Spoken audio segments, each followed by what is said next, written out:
for another spiritual journey episode.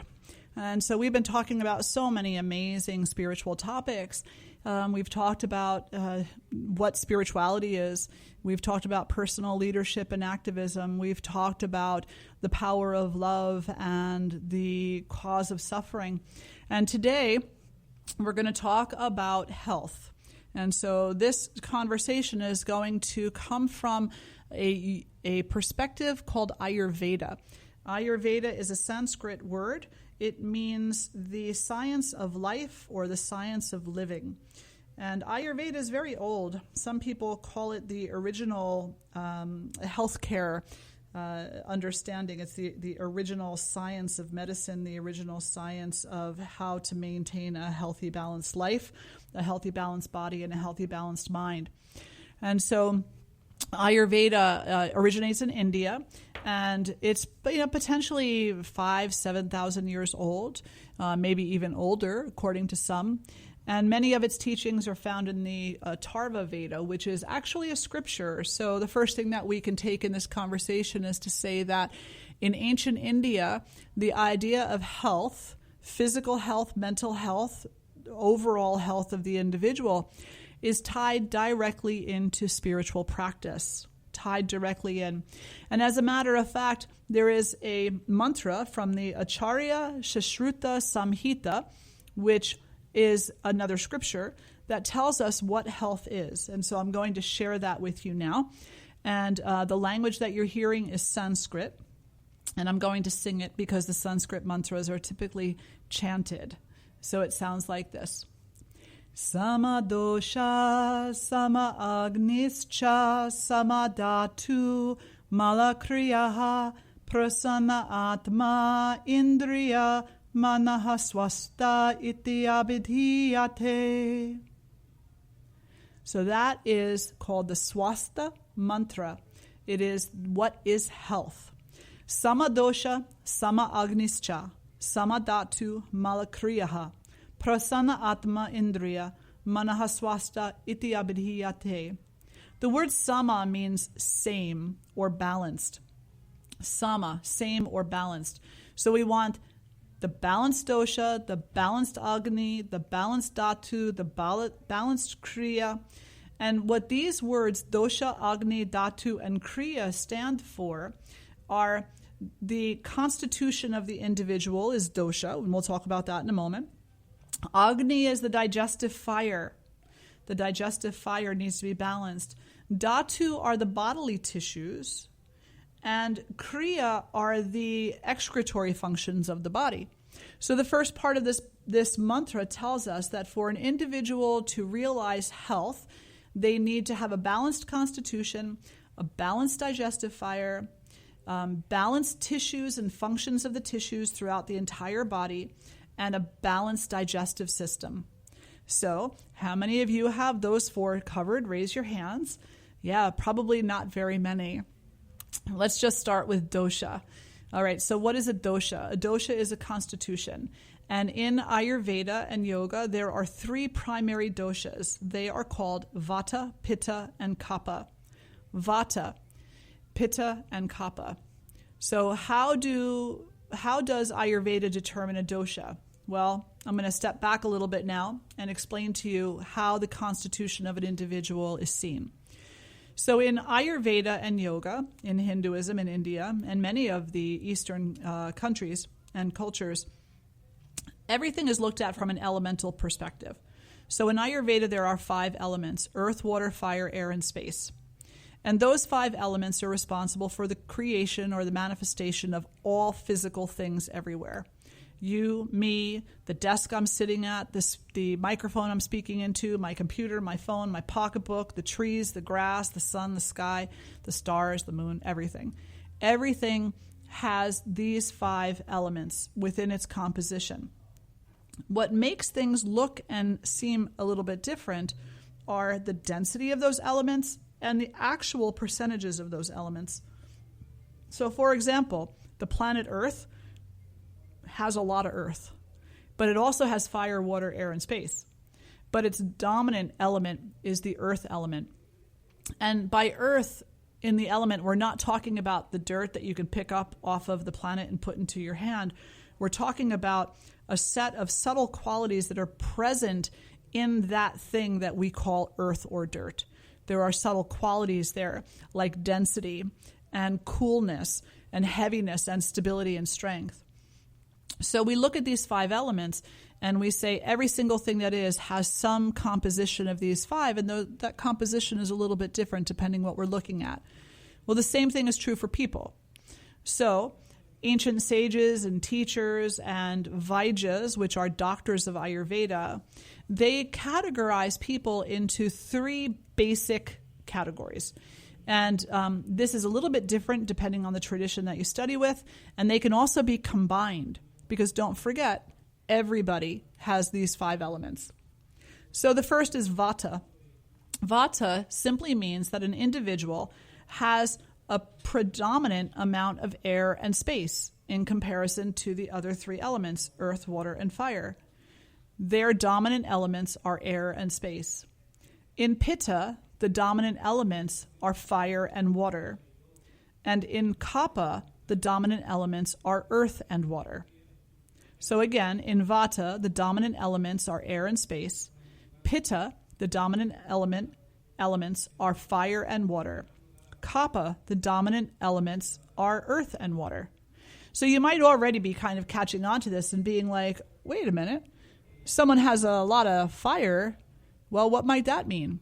It might mean that they are very determined, they are very enthusiastic, they are very goal-oriented, they are great at organizing life, getting things done. They're people who have a lot of fire to burn. You know, they have a lot of mental fire, they have a lot of clarity, they are really good at puzzle solving and at organizing people and themselves. You might see athletes who have a lot of fire. And if you're a coach, you probably want your athletes to have a lot of fire.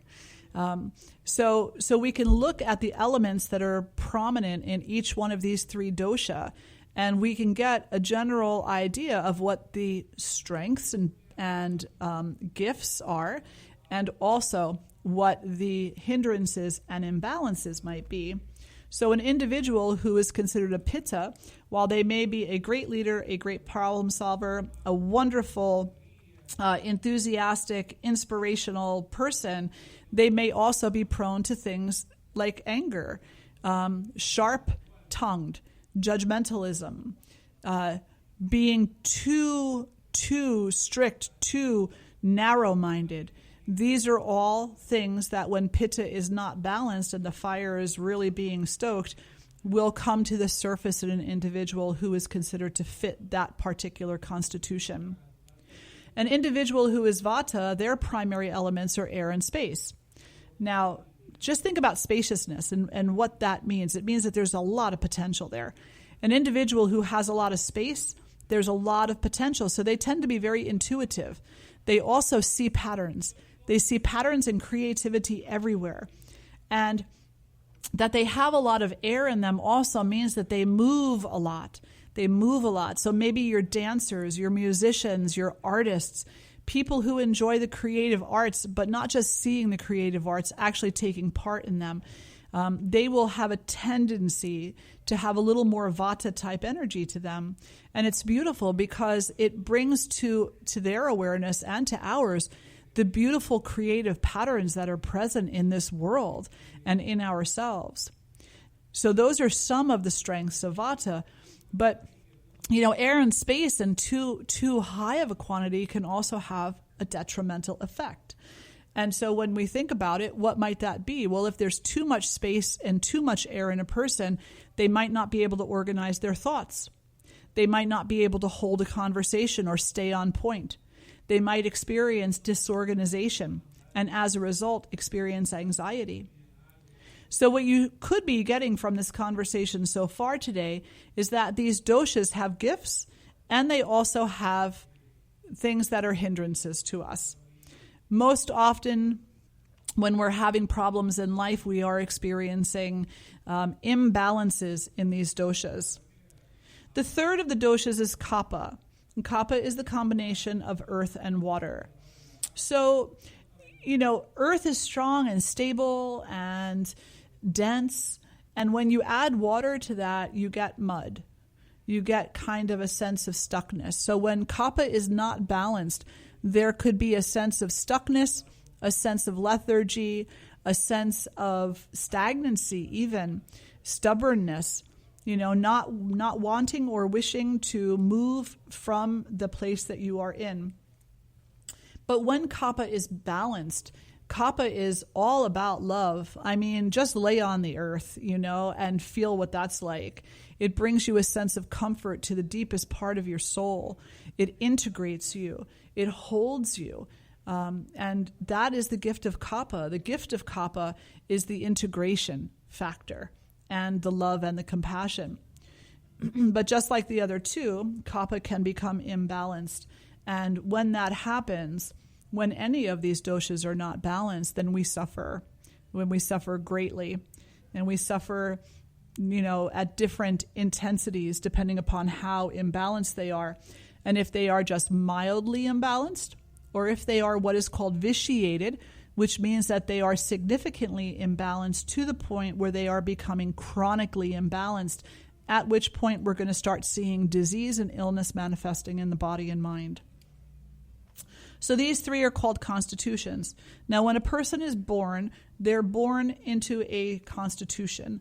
And at the moment of birth, that's considered to be, by some practitioners, their potential state of balance. And from the moment they're born, environmental influences and influences from within the body start taking them away from that ideal balance. And they typically will spend the rest of their life in search of that balance again, whether they know it or not. We're always looking for what balances us. We're always looking for happiness. And in this conversation, kind of simplistically looked at, if we reacquire the balanced state that we were at the moment of birth, at least for most people, then we will achieve a level of harmonious happiness within ourselves. But 99.999% of the time, the weather is cold or hot, our food is old or inappropriate for us, our relationships are suffering through lack of communication or too much possession, and all these things take us out of balance and put us into a state of imbalance. So the balanced state is called prakriti. Prakriti means nature. It is your first nature. The out of balance state is called vikriti, and that is my current constitution. Where am I right now? And so the vikriti looks at how we're suffering, how we are physically, mentally, emotionally, and spiritually, and how either aligned or misaligned that might be. So the first thing that we need to know now, based on this definition of health, is that our doshas matter, that our elemental compositions matter. This is such a huge conversation, and we're going to come back to this over and over again. But in Ayurveda, there's kind of a statement. It says, like increases like, opposites decrease. So look at it this way. I'll come back to Pitta because it's just such an easy one to flag. So an individual is experiencing a lot of anger in their life right now. They've had some disappointment. They feel they haven't lived up to their own expectations, or that somebody else hasn't. So they're experiencing lots of anger. Now, an individual who has a predominance of fire and water, some other things that they might have also is a love of spicy food. They might really enjoy spices. They might enjoy activities that are constantly heightening their senses. But if they have too much of that spicy food and those experiences that heighten their senses and really, really bring their vision into a stark clarity, then they're actually adding fire to the fire, in which case they're going to experience more anger, not less. So what we would want for an individual who is a Pitta constitution, who is currently experiencing an imbalance of Pitta, and we know that they are experiencing this because they are experiencing a lot of anger, and sometimes for not very good reason, is we want them to soften their interactions. We want them to eat cooling foods that are not going to contribute more fire to a fire that is already burning too brightly. In other words, we want them to do the opposite of what they would normally do. And if you ask a Pitta to do the opposite of what they normally do, they will tend to look at you like you've got 3 heads. They will look at you like, you got to be kidding me. I'm just going to push my way through this and make it happen.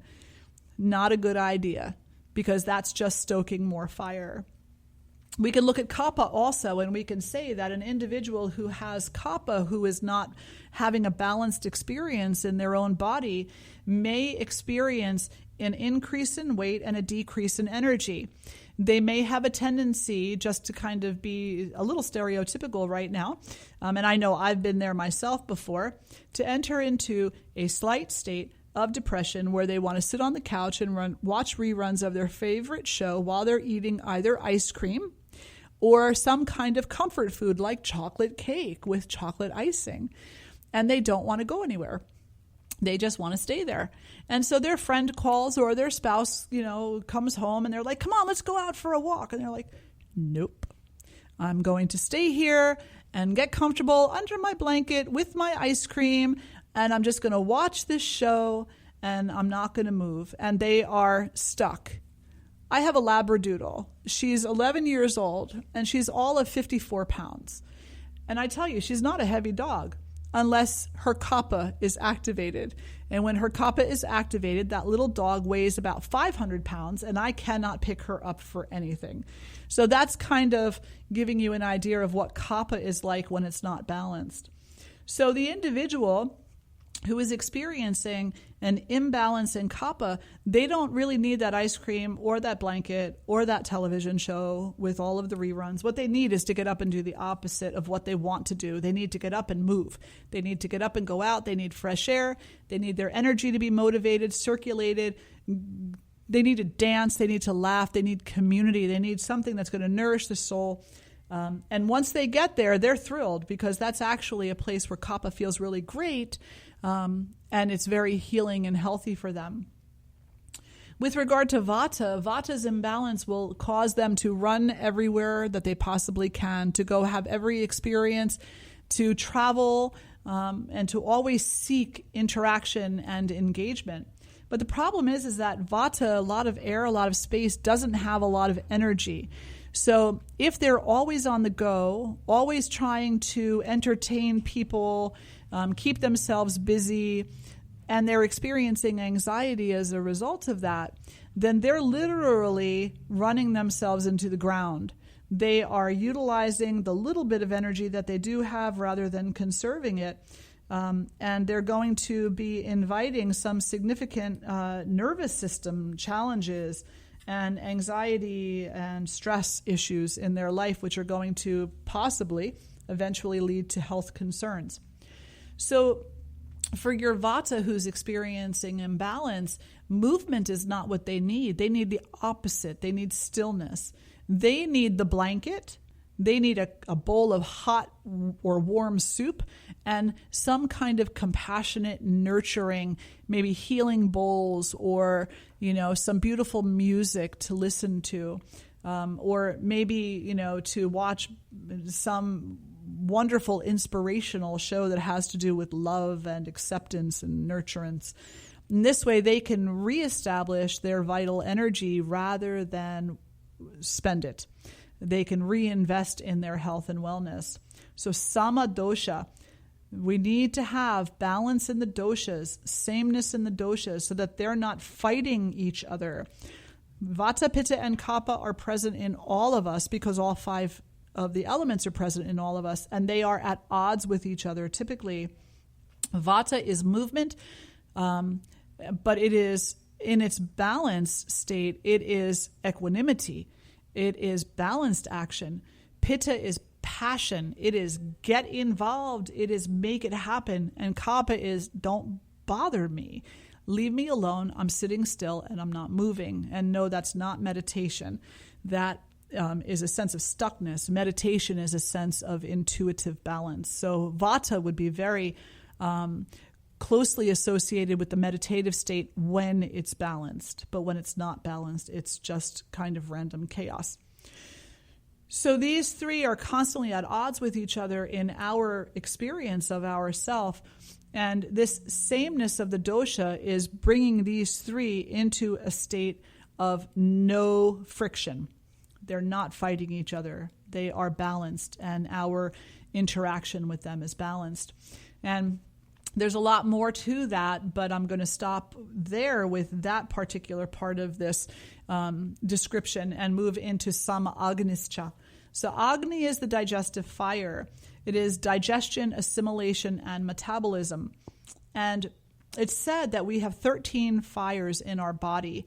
The primary fire is Jatar Agni, and that is the fire of the enzymes that are contained in the pit of the stomach.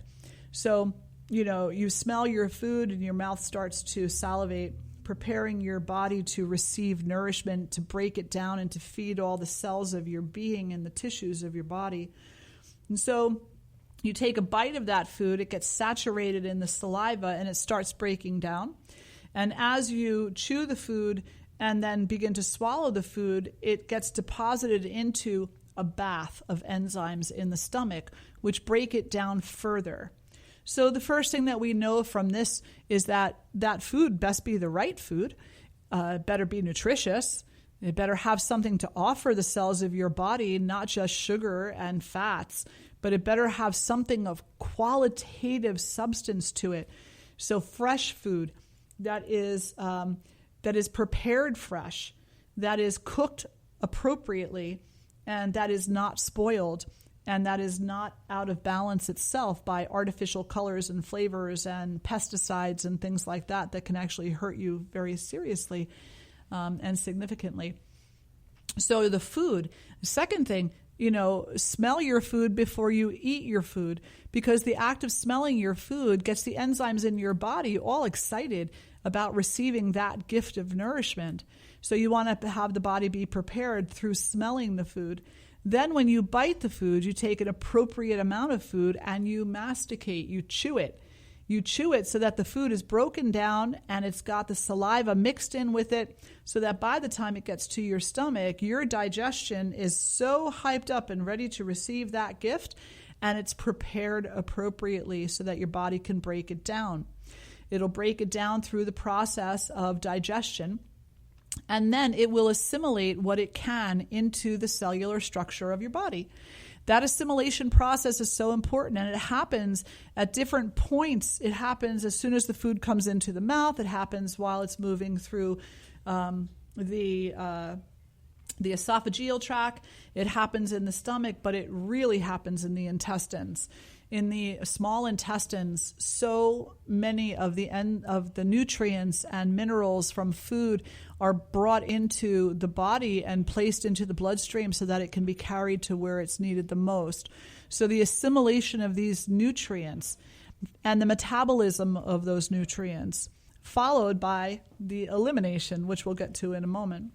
So the next part of this is that not only does that Jatara Agni need to be burning brightly enough to break down the food through the process of digestion, but your body tissues need to be healthy enough to receive it. So this brings us to Samadhatu. Samadhatu is the health and wellness of each of your body tissues, that you're not conducting your life in a way that is breaking down your cell's ability to fire and receive the nutrients and the nutrition that those cells need in order to thrive and replicate appropriately. So there's this beautiful, you're probably realizing now, this beautiful relationship between digestive fire, doshas, balance, imbalance, and the function of the tissues and components of the body. So all these things need to be healthy in order to feed your body. And in Ayurveda, it's said that we have 6 basic tissues within the body. And the most gross of these tissues would be, your blood and your muscle. It depends on which lineage you're talking about as far as which one comes first. But they're the 2 grossest tissues in the body. And because they're gross, they are going to take the they're going to take the crux of whatever nutrients come in the body in order to address their needs. So if you have muscle injuries, if you have something happening in your blood, then a lot of the energy from your food is going to go to feeding and repairing those gross tissues of the body.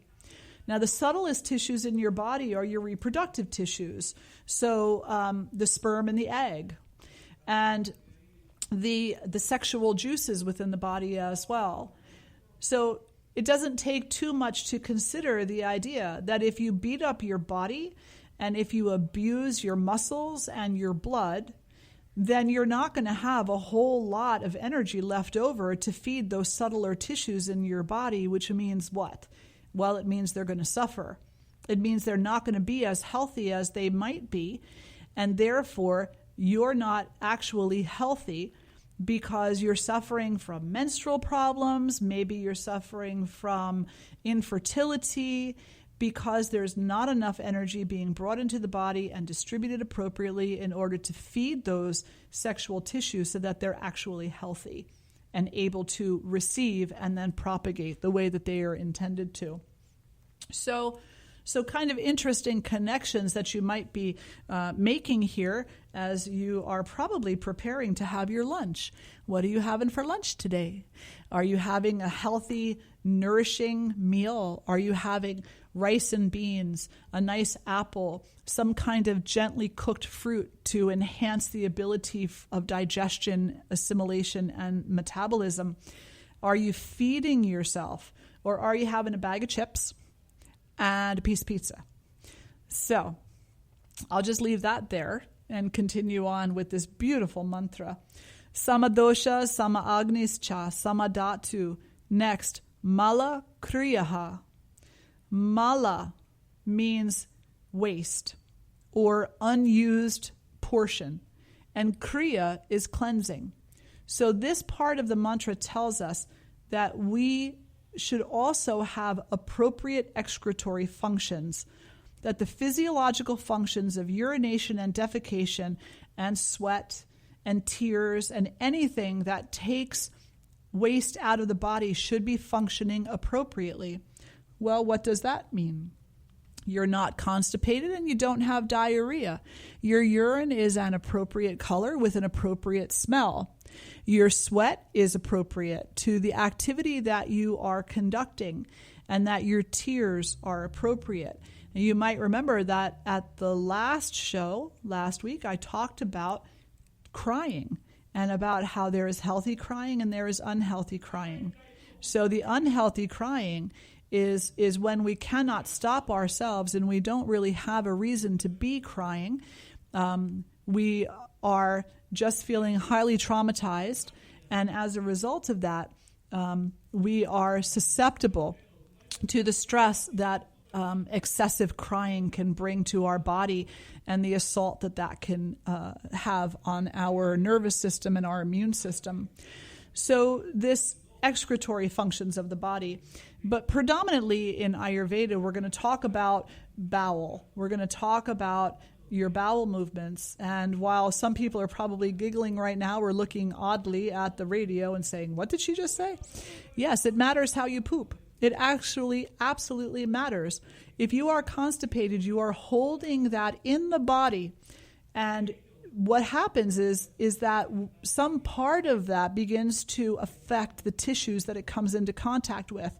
You see, when the food goes through the system, exits the stomach, and starts to move into the small intestine, there, so much of the nutrients, whatever amount is able to be uptake, is taken up through the cellular structure, through these little villi, these little hairs that line your intestinal tract. And then if you don't have enough fluid, enough oil, enough juice in the intestinal tract, then the bulk of that, what we call waste, this unused food matter, sits there and begins to rot. So that's what constipation is. Constipation is rotting food that is stuck in your intestinal tract, breaking down the cellular structure of the tissues of your body, dampening the flame of the digestive fire of the body, and bringing a sense of imbalance to your doshas. So constipation is super harmful. We don't want to force we want to empower the digestive tract to eliminate appropriately.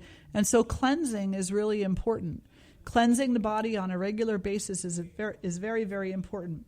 Now, constipation is considered to be either a kapha or a vata imbalance. In your kapha individual, constipation is typically bulk-oriented or associated with the amount of matter that's there. And in vata, it's associated with dryness, that there's literally not enough oil, body fluids in the intestines to move that stuff through. So we need to address constipation. We need to make sure that constipation is alleviated in the body so that the intestines can continue their good work, and that we're not holding any kind of detrimental matter that's rotting inside of the body. Diarrhea is the opposite of that, right? So diarrhea is when there's too much fire in the body and you're literally melting the feces away. And on the surface of that, it might be like, well, that doesn't sound too bad. Well, actually, along with that unused food stuff is the fluid of your body. So diarrhea is dehydrating, and it's taking too much out of the body. It is actually reducing your energy because it's using energy for no good purpose. And as some of you may know, it can actually lead to hospitalization. So we want to make sure that we have appropriate cleansing happening in the mala, or the waste products that are being held in the body. So these four are key to your health. Samadosha, Sama-agnischa, Samadhatu Malakriyaha. May your doshas be appropriate. May your fire be appropriate. May the tissues of your body be appropriate and functioning appropriately. And may the waste product from the digestive processes of eating and breathing and anything that you take into the body be appropriate to release that at the right time after having received whatever benefit there is to receive from the assimilation and metabolism process. Wow. So that's a lot, isn't it? Yes. That's only the first half of the mantra, though. It goes on from there to talk about prasanna atma indriya. Indriya means the senses. And the senses need to be functioning appropriately. And this brings us right into those first four. You can't have sameness or balance if you're seeing things in a skewed light. For example, if you're allowing the sense of smell to lead you to the chocolate, cake, and pizza and never to the salad, then your relationship with food is skewed. And if you go to that pizza and that chocolate cake because you are eating emotionally, then your senses are skewed. And if the senses are skewed, then everything else in the body is off as well. So yes, those of you who are listening who are saying, well, I'm an emotional eater, does that mean I'm not healthy? That's exactly what it means. It means that to some degree you are not as healthy as you could be if you got the senses under control. If you controlled those senses and brought them into a place where you are knowingly making decisions for the health and wellness of yourself, and you are not giving in to the compulsion of the senses, to the desire of the senses. Chocolate cake and pizza are one really great example. What's another one? Well, there's all kinds of examples. How about the use of anger through the sense of sight? Our sight is associated with fire. Fire is associated with form. When we see something we don't like, it will typically lead us into a state of anger. So we need to soften our vision. And I'll just use protesting as an example. I'm a protester. I'm an activist. I'm very active in my community, and I always have been. But I understand that if I'm only ever looking at what is wrong in the world, then I am going to experience so much anger because my eyes are associated with fire. Fire is associated with form. And if I see something that I don't like, I am more prone to react to it through the emotion of anger. If I am too angry a lot of the time, my fire is going to become even stronger, and my sight is going to become even narrower, and I'm going to continue to see more and more and more through eyes that are looking specifically for what is negative and wrong in the world. So be an activist, see what needs to be done in the world, but don't stop there. Make sure that you are also seeing the beauty and the wonderfulness of each moment as well. What a blessing it is that you are awake and aware enough in this life to know that you can be activated for the good. What a blessing that is to know that you yourself can go out and make a difference in the world, and that you can appreciate the laughter and smiles of children, the alleviation of suffering, the joy of an elder as you support them in bringing, their groceries to their car or something, or that you just say hi to somebody who's really kind of in the dumps, and that because you cared enough to say hi, something completely that simple, their entire day has just changed a little bit. Bringing the senses under control and not letting them be the dictator of your life. Don't let your anger guide you. Don't allow your desire to drive you. Make sure that you are seeing with balanced vision, smelling with the balanced sense of smell, hearing the truth, listening for the truth, and not the personal truth that drives you up a wall because it instigates your anger, but the higher truth. This is one of the intersections with spirituality, is to say that there are several different types of truth. There is a personal truth. My personal truth, one of my personal truths would be that I don't like when things are messy. It irritates me. So I like to have things pretty orderly. And when my kids were teenagers, they didn't. So it was always mom who was the authoritarian, who said, time to clean your room. Let's get this mess taken care of. Well, that's fine. But if I never stop and recognize that the way that they keep their room is part of their personal expression, then I'm going to deny them a truth in favor of my truth, and that's not healthy. Additionally, the higher truth here would be that I love my children, that when they were teenagers and their rooms were messy, I love them. And that when their rooms were clean, I love them just the same. That I always love them because love always comes first. And love is the greatest gift that has been given to us by Source, by this universal consciousness that flows through everything, everywhere. So don't just feel the anger. If the anger is useful, then put it to good use. But put it to use in a way that honors divine love, that honors unity, and that honors goodness. Make sure that your senses are balanced in their action, that you are speaking the truth and hearing the truth, and that when a person comes to you and they're having a bad day and they say something to you along the lines of, this is all your fault, why didn't you do something to make this better for me? That what they're actually saying to you is, I'm suffering and I don't know what the heck to do. You have to know what to do because I don't. They're asking you for support. They're asking you for reassurance. They're not attacking you. We got to get out of this mindset of attack, and get into the mindset of commune, support, love. Prasanna Atma Indriya. Keep those senses in the proper place.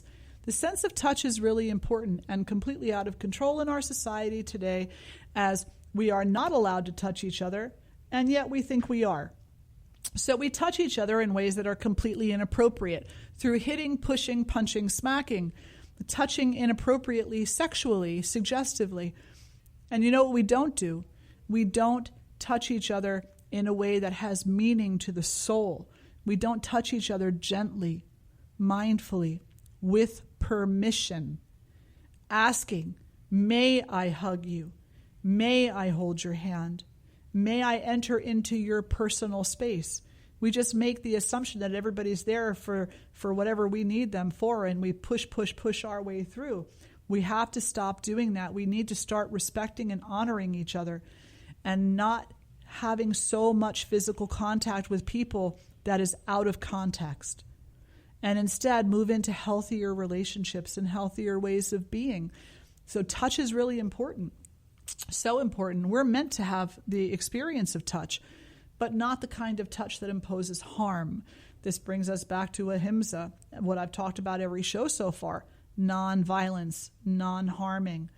If we treat other people and ourselves with non-violence, with non-harm, then we're going to, guess what? Eat the right foods, drink appropriate water and other healthy substances, reduce the amount of harmful substances we're putting into our body and our mind. Through ahimsa, we will watch less violent TV, listen to less violent music. We will want to commune together for the sake of healing and supporting each other. And we will begin to look together. Together, we will start to look for solutions that work for everyone and not just for some. Because part of this balanced action is recognizing this beautiful teaching that says, you can become as enlightened as you like in this life. It is completely your choice. You can go to the top of that mountain whenever you want. But guess what? You have to come back down. You have to walk through the earth for as long as you are alive and encounter suffering. And your awakening, your enlightenment will only reach the level that it does based on how many other people are also awakening. And it is up to you to support a general awakening of all beings through your own kindness and your own goodness and your own walk of nonviolence through the world.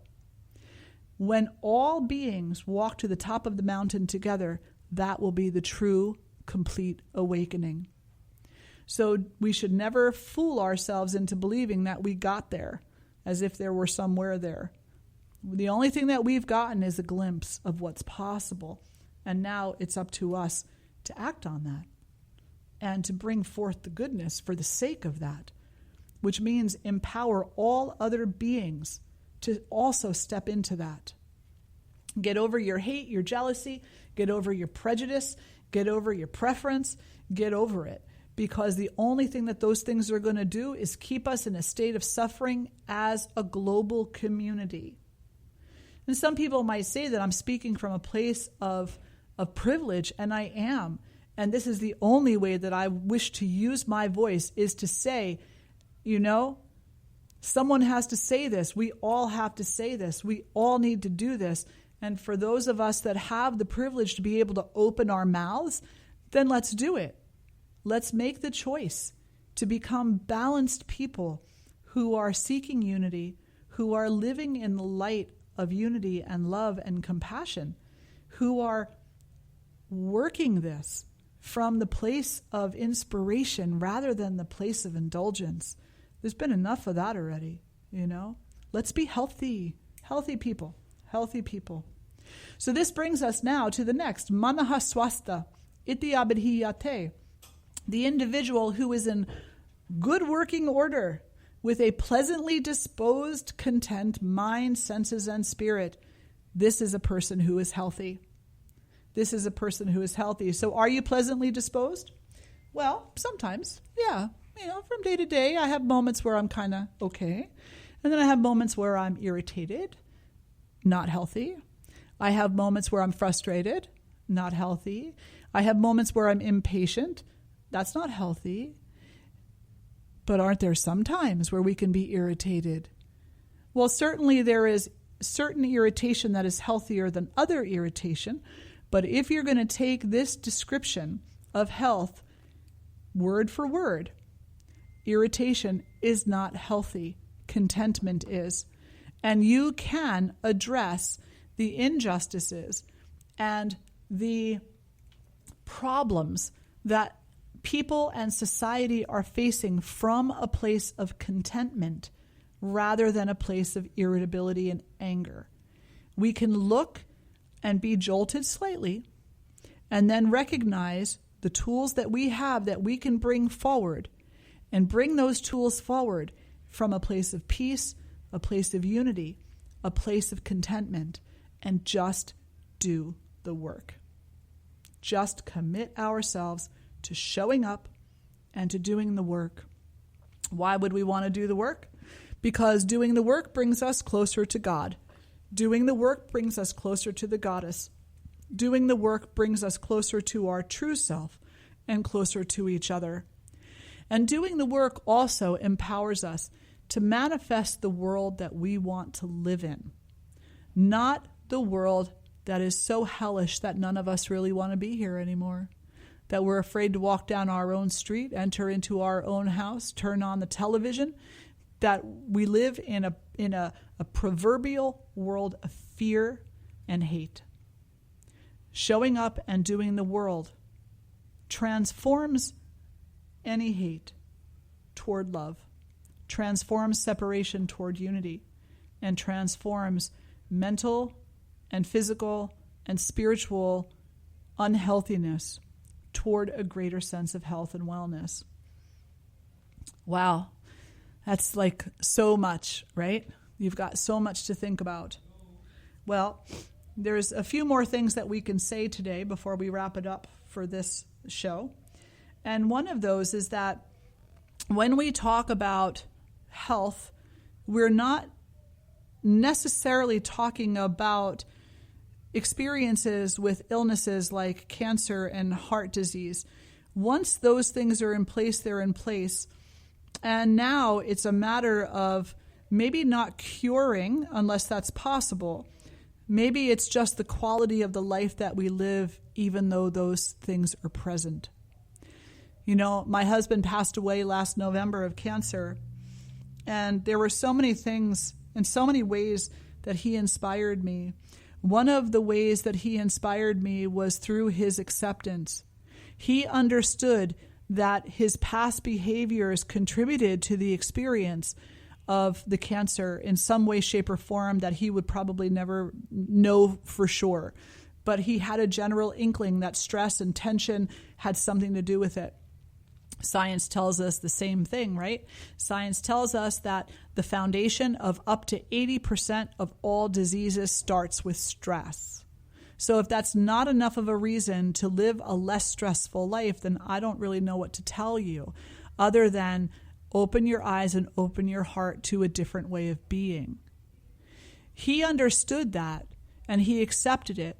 And from the moment that he received this diagnosis, he changed his life. And he lived a life that was so deep into contentment, love, and celebration. Celebration of the moment. Celebration of himself, of our relationship, of his children, of his family, of the people that he loved, and of the people that he did not have a history of loving. The people who he was at odds with in this world. He chose forgiveness because forgiveness brings a sigh of contentment to the being of you. If you are able to put down the weight, the heaviness, and the thickness, and instead move into the place of healing on a spiritual level, then you are living healthfully, even if you are living with a diagnosis like cancer. And as I was saying, you know, so many different ways that he inspired me on his 5-year journey with cancer. That was absolutely one of them. The man never complained. He just said, how do I live with this and live well? And that's what he did. He lived well, you know. May we all live well. May every one of us take this mantra to our heart and to the core of our being. May we seek true health and wellness in this life. And may we understand that the relationship we have to ourselves, to each other, and to divinity, it matters. It matters. So let God, Goddess, love, light be your chosen path in this life. Allow yourself to experience your dosha in a balanced way, in a way that is knowing and aware. Eat good food, healthy food, fresh food, seasonal food. Empower your body to be and to function appropriately. Empower your body to be strong as it can be in any moment and in any situation. It doesn't have to be like, atlas, but it has to be for you what it is meant to be. And your acceptance of that is so important. If there's body dysmorphia, get help. Find support so that you come into a healthier perspective about your being and your body. And don't ever let anyone tell you that your body is not good enough. No matter what your physical condition, your body is your teacher. Your body is the proving ground for acceptance and love. And your body is also the proving ground for mental health and wellness. So find support and don't listen to the naysayers. Instead, learn how to love yourself. And empower proper excretory functions in the body. Get rid of what isn't serving you. And no, that doesn't mean people. It means the bowel that you're carrying around that you don't really need to hold on to anymore. Have a half a spoonful of oil if it's appropriate and approved by your doctor. Have a half a teaspoon of oil at night before you go to bed to grease the lining of your digestive tract and to feed the fire of digestion in the pit of the stomach. And then that'll move through the intestines and maybe support a little bit of regular bowel movements in the morning. And have your senses under your control. Control your sight, your sound, your taste, your touch, your smell, the sense of smell. Control those things so that you're not taking in abuse and you're not taking in an assault from your five senses. Don't watch so much violent television or movies. Listen and pay attention on purpose. Listen to what's actually being said, not what the ego is hearing. Diminish the impact of the ego in favor of the awakening of the heart. And live with a generally pleasantly disposed and contented mind. See joy, experience joy, and be joy. And allow your spirit to flourish. And allow the spirit of all those around you to flourish as well. So we're coming to an end for today's session. I'm going to chant this mantra for you 3 times. 3 times because 3 is a very auspicious number. Once for the earth, once for each of ourselves, and once for the heavens. Samadosha, sama-agnischa, samadatu, malakriyaha, prasana atma, indriya, manaha swasta, iti abidhiyate. Om. Samadosha, sama-agnischa, samadatu, malakriyaha, prasana atma, indriya, manaha swasta, iti abidhiyate. Om. Samadosha, sama-agnischa, samadatu, malakriyaha, prasana atma, indriya, manaha swasta, iti abidhiyate. Om.